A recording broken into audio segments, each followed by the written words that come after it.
दलाल लोग हैं। ये लोग रांची के अलावा कहीं दिखाई नहीं देते हैं। अगर समाज को गुमराह करने की कोशिश कोई भी करेगा तो उसका पुर्जा पुर्जा निकाल दूंगी मैं। संविधान के साथ महादेव की भक्त है, हम धर्मेश के भक्त है, हम माँ चाला आयोग के भक्त है, हम इस धरती को नमन करते हैं, इस पृथ्वी को माँ मानते हैं, हम इस पेड़ को मानने वाले लोग हैं, इस वायु को मानने वाले लोग हैं, अग्नि को मानने वाले। जमीन दलाली के लिए कहीं ना कहीं मुझे लगता है कि संपर्क निकाल लीजिए, जांच का विषय है। कहीं जमीन दलाली के लिए कहीं अपना जाति प्रमाण पत्र यहाँ को वंशावली तो कहीं नहीं चेंज कर दी। वो जमीन दलाल बोलती है, वो सबको जमीन दलाल बोलती है, कहीं वही तो नहीं जमीन दलाल है। वो बोल रहे कि वो मेरा कि तुम्हारी माताजी है कि पिताजी है कि तुम्हारे सास है कि ससुर है कि तुम्हारा पति है कि कौन है, तेरा जाति क्या है रे, बोलने का एक तरीका होना चाहिए। सवाल आपसे और है।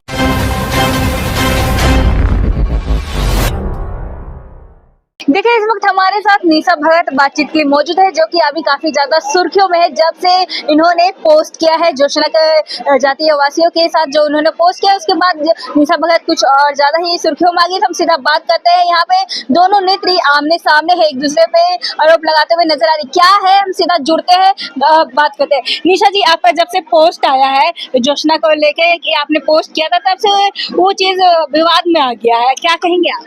देखिए, सच बहुत कड़वा होता है। और जहां तक की बात रही आदिवासी नेत्रियों की, तो समाज ने ही नेता बनाया है। अगर समाज को गुमराह करने की कोशिश कोई भी करेगा तो उसका पुर्जा पुर्जा निकाल दूंगी मैं। संविधान के साथ छेड़छाड़ किया गया और अब तक हो रहा है। अगर हमारे नेता हमारे पुरखों का मान रखते तो शायद 342 आर्टिकल में संशोधन कर चुके होते। पूरा संविधान का अगर पन्ना भी अगर देखा जाए तो पूरे आर्टिकल 395 का आर्टिकल होता है। उसमें भारत देश में आर्टिकल 25 में धर्म को मानने की जब आजादी है तो धर्म की रक्षा करने की आजादी भी हम आदिवासियों को है। इस देश के मूल मालिक है और इस देश के मूल मालिक की स्थिति जो है दरिद्रता हो गई है। आज विदेशी फंड आ रहे हैं। जब मुगल नहीं थे, जब अंग्रेज नहीं थे तो ये भारत संपन्न था, संस्कृतियों का देश था। लेकिन आज जो है त्राहिमाम कर रहा है ये लोभ लालच से, ये धर्मांतरण करा करके। आप देख रहे हैं मंडा पूजा किसका देन है? ज्योत्सना मैडम को पूछिए कि मंडा पूजा में कोई जलाता है क्या? मंडा पूजा में कोई कृष्ण आता है क्या? सरना और सनातन का प्रगाढ़ संबंध दिखेगा यहाँ पे। ये आज का नहीं, हमारे कई वर्षों से पुरखों का ये देन है। पुरखे जो हमारा रीति रिवाज को जो प्रचलन चलाते आए हैं, आज मुझे साक्षात देखने को मिला। ये हृदय से आनंदित महसूस कर रही हूँ मैं, क्योंकि जिस धर्मेश को हम पूछते हैं वही महादेव है। ये एक बात बताइए, ज्योत्सना कह रही है कि आप उनसे जलते हैं, वो फेमस हो रही है तो आप जलने लायक क्या है? पोस्ट कर रहे हैं कि मुंडा है ये। मैं जल नहीं रही हूँ, मैं सच्चाई दिखा रही हूँ। और जलते वही हैं जिसके पास ज्ञान का अभाव होता है, जलते वही है जो सही दिशा में नहीं जाना जानते हैं। हम महादेव की भक्त है, हम धर्मेश के भक्त है, हम माँ चाला आयोग के भक्त है, हम इस धरती को नमन करते हैं, इस पृथ्वी को माँ मानते हैं, हम इस पेड़ को मानने वाले लोग हैं, इस वायु को मानने वाले लोग हैं, अग्नि को मानने वाले लोग हैं, आकाश को मानने वाले लोग। बताइए, ये बोले कि निशा भगत ऐसी महिला है जो ना तो फुलचंद तिर्की के साथ रह पाई, ना अपने संगठन के, ना अजित के साथ किसी का नहीं बन।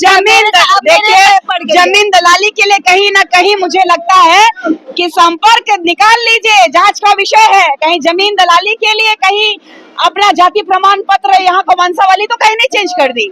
बोलते रहिए, सबको जमीन दलाल बोलती है, वो सबको जमीन दलाल बोलती है, कहीं वही तो नहीं जमीन दलाल है। वो बोल रहे कि वो मेरा वो चीज गड़बड़ था, वो अभी ठीक है। बोल रहे कि मेरा अभी मुंडा है, आप देख सकते हैं आज पर अभी और तभी क्या। भारत के संविधान में सुप्रीम कोर्ट ने भी कहा है कि एक व्यक्ति की पहचान एक ही होनी चाहिए। आप दो पहचान कैसे ले आए?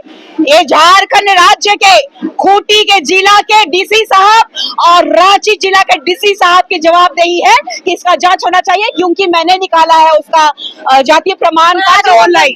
दिखा रही है तो इसीलिए अरे एक तो दिखाएगा ना आदमी, या तो मुंडा चाहे हो, चाहे संथाल, चाहे कुराव।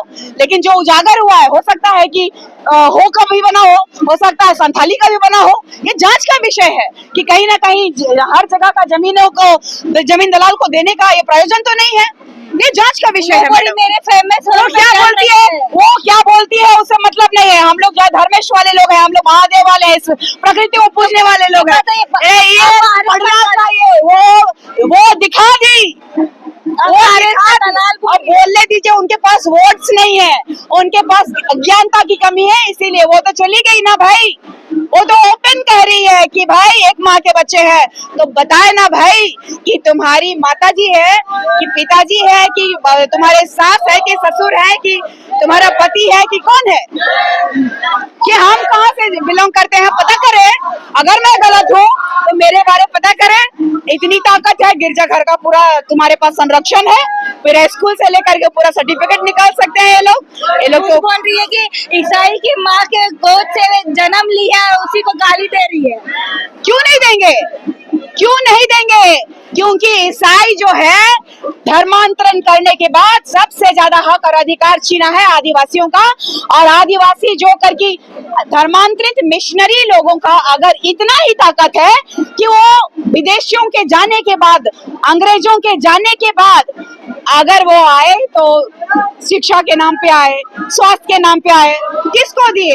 और सबसे बड़ी बात है, ज्योत्सना को पता होना चाहिए कि अगर वो मुंडा ब्रांड है तो विदेशी ताकत के खिलाफ थे, धर्मांतरण के खिलाफ थे बिरसा मुंडा जी, तो वो कैसे लटकू हो गई उनके तरफ? कहीं ज्यादा पैसा तो नहीं मिल रहा है जी। ज्योत्सना तो ये भी बोले कि अभी हम वनवासी के, अमित शाह के द्वारा वनवासी का तो उसका विरोध है, तो नीता भगत विरोध क्यों नहीं कर रही है? गिरजाघर के इसीलिए क्योंकि जल जंगल जमीन बचाने की जब बात होती है तो बोलिए, फोन करती है ना, पहुंचते हैं। लेकिन सबसे बात कि ये लोग गिरजाघर के लोग चाहते हैं कि वनवासी नहीं, भगवान श्री रामचंद्र को वो कह सकते हैं, महलों में रहने वाले राजकुमार को जब वो वन आए थे तो वो वनवासी राम जी को कह रही है। तो क्या जो भील समुदाय से आती है सबरी माता, जो जूठा बेर खाई थी, प्रभु श्री खाए थे, वो प्रभु श्री राम जी खाए थे, हमारी भील समुदाय से आने वाली एक आदिवासी बूढ़ी माता जी का। तो ये प्रगाढ़ संबंध तो आज से नहीं, देवताओं के समय से है, तो उसको जानकारी लेना चाहिए। हम वनवासी, हम ना ही आदिवासी है न वनवासी है, संविधान के आधार पे हम अनुसूचित जनजाति हैं, लेकिन हमें कोई भी कुछ बोल दे उसका खंडन तो हम करेंगे ना। ज्योत्सना बोले कि जाके अमित शाह से जवाब मांगे, हम लोग से क्या बोल रही है वनवासी? हम नहीं, हम तो खुश है, हम तो खुश है। बोले कि जो मतलब कि अमित शाह मतलब संवैधानिक पद पे बैठे तो उसको इस तरह से नहीं बोल सकते, जो यहाँ के झारखंड के विधायक मंत्री उसको ऋषभ का गाली दे के बात कर सकती है? क्यों नहीं, हमने बैठाया है उनको, जनता के लिए, जनता के परिप्रेक्ष्य में बैठाया है, तो अगर हम उनको कह रहे हैं, उनकी तरह तो नहीं कह रहे ना। बोला ना मैंने, उस बच्ची को थोड़ा सा पढ़ने की जरूरत है और थोड़ी सी तमीज सीखने की जरूरत है। जी, तमीज की अगर बात करें तो उनका कहना कि हम तो इस तरह से बोलते, कहावत बोलते, निशा भगत तो सरेआम बोलती है कि बोलेंगे, मेरा अधिकार है, करेंगे इस तरह से मेरा अधिकार है।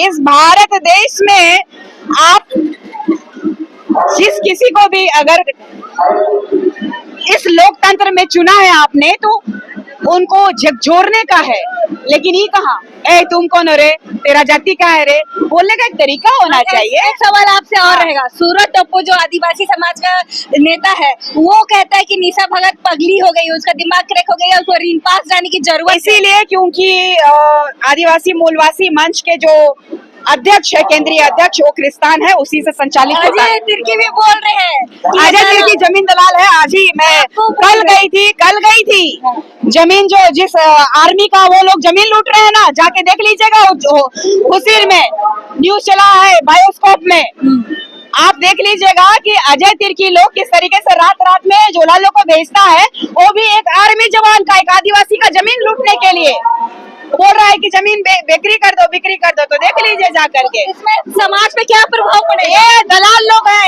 ये लोग रांची के अलावा कहीं दिखाई नहीं देते हैं, ये गिरजाघर की ही ताकत है इनकी।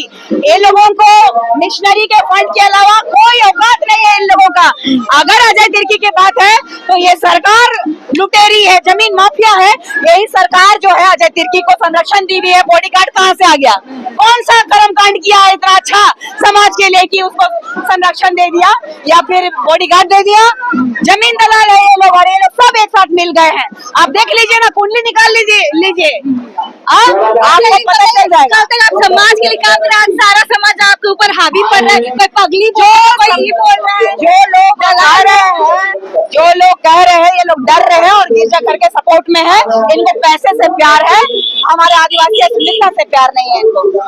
जैसा कि आपने सुना कि किस प्रकार से निशा भगत ने अपनी प्रतिक्रिया दी है, जिस प्रकार से ज्योत्सना लगातार इन पर बोली कि वो निशा भगत इनसे ज्यादा सुने। अब देखने वाली बात है कि आप क्या सोचते हैं, आप अपनी राय कमेंट बॉक्स में जरूर बताएं। कोई निशा भगत को पगली बोल रहा है तो कोई दलाल बोल रहा है, ऐसे में निशा भगत ने भी पलटवार किया है। अब आप अपनी राय कमेंट बॉक्स में जरूर बताएं। फिलहाल के लिए इतना ही, ऐसे अपडेट के लिए बने रहे न्यूज रांची मेल के साथ। धन्यवाद।